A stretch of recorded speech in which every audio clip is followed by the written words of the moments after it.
Of particular interest to property investors holding property in Queensland was an initial plan by the Queensland Government in April of this year to make a move on legislation that beefed up protection for tenants. It was met at the time with powerful objections. So to find out what's happened since then, Veronica Morgan talks to Brisbane buyer's agent Meighan Wells. Meighan, you're a buyer's agent who's on the ground in Brisbane, and now that the coronavirus lockdown restrictions are easing, what's happening in the market? It's been a really interesting time. So we had that incredible sense of fear where everybody's pulled up stumps in April and really nothing transacted. But through May, people became a little bit more confident, and in June, I would say that the activity was almost at kind of normal levels, pre-COVID levels. But interestingly, it has only been in the owner-occupied space and not in the investor space. Oh, that is interesting. I was going to ask you about that. So you jumped ahead in my questions there. Because back in April, though, there was a lot of objection to the Queensland government's initial plan for tenant protection legislation. What actually ended up happening? What was the wash up of that?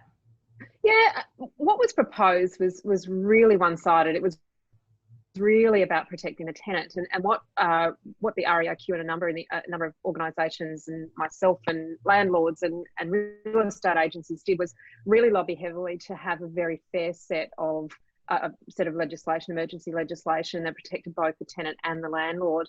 And as a property management company, we have found that process to be very easy to implement. We found it to be very fair on both sides. And I did read recently, the REIQ did a study, a survey of property managers in Queensland, and only 6% of renters in Queensland actually qualified in accordance with the legislation for COVID relief, rental relief. Yeah, because what we understand was that it hasn't been as big an issue. Sorry, we got a little bit of a glitch in the internet here. But so what I understood initially was that there were no clear requirements around what made somebody qualify or not, correct? Yes. Yeah. Spot on, Veronica. And that was the difficult thing for property managers to try and navigate, was if we can't ask a tenant to prove that they've been affected, then every tenant can just ask for relief. And we had no guidelines on how we could say yes or no. It was really then just up to the owner to say no, to then go to a mediation process. What was actually put in place was much better. We really could assess and get the information that was needed to take it to the owner to be able to make an assessment on how long and how much they could give relief to the tenant for. So it is interesting that you say only 6% of tenants actually qualified. What's been happening to the vacancy rates in Brisbane? Certainly a lot higher, and the amount of time it's taking to lease a property is a lot longer than it was in the same period last year. So we're seeing now properties, this is our second peak period for renting properties. It's where most tenants, apart from January, February, where most tenants are looking to relocate. We're just not seeing that demand, and we're certainly not seeing people coming from interstate or overseas to Brisbane, which is another big lot of influx of tenants that we often see around this time of year. So we're not seeing this second peak period that we normally would and have seen for 10 or 15 years. So the vacancy rate higher, and periods of vacancy between tenancies is longer. And so what sort of downward pressure then is there on rents? Hasn't been a huge amount, but there has been somewhere in that vicinity of say 5 or 6% is what we and in talking to other property management companies have seen about the same. So a little bit down, but properties that have been hard to rent in the past, they're the ones that are probably suffering a little bit more, and that downward pressure.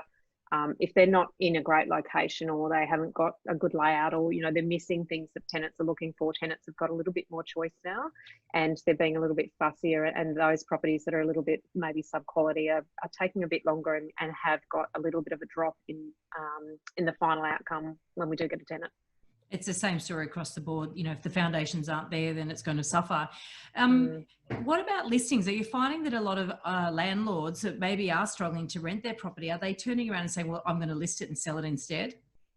There's a little bit of that. So we have seen a little bit of investors selling, but not as much as we've seen owners moving into investment properties. Right. So we've seen repatriation of expats who have been living and working overseas, who have moved back and moved into their property, which probably their original home anyway. They left, maybe have been working overseas for a number of years, but have now moved back in. So that is sucking up a little bit of the supply in the executive leasing level of the market.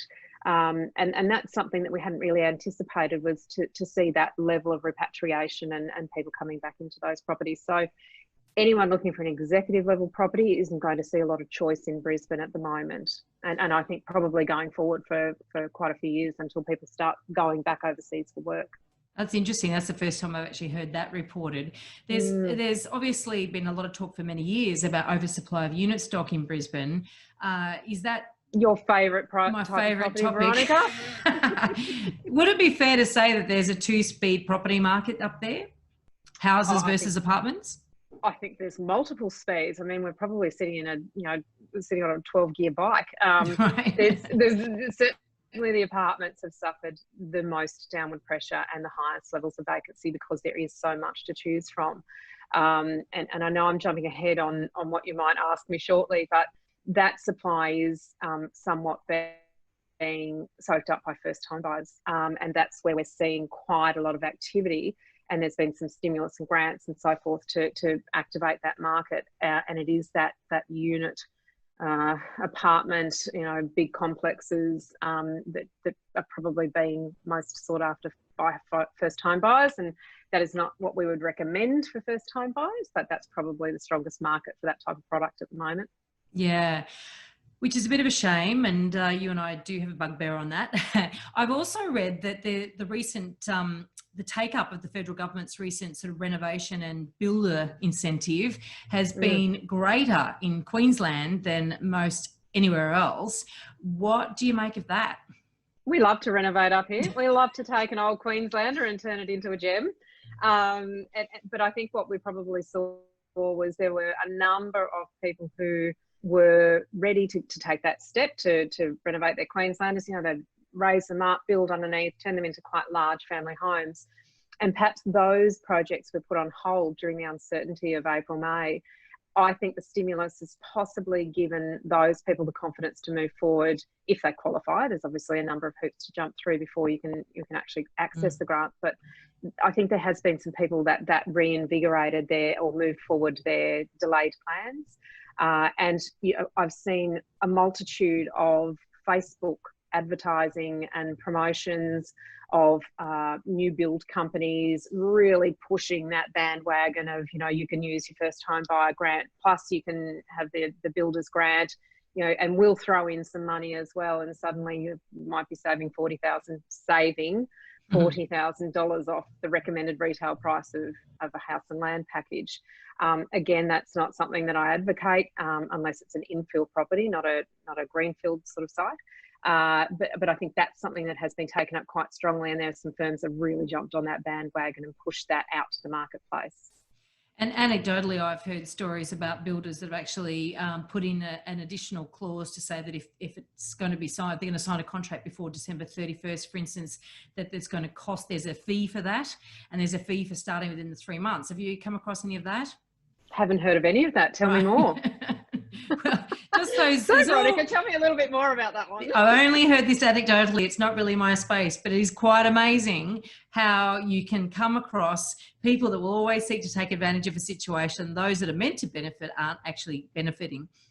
Of course, you and I have been working on a course and a mentoring program for first home buyers so that they can avoid any of these sort of pitfalls. I'll see you again next Wednesday night because we do our weekly Facebook Live, 7:30 p.m. on the Home Buyer Academy Facebook page.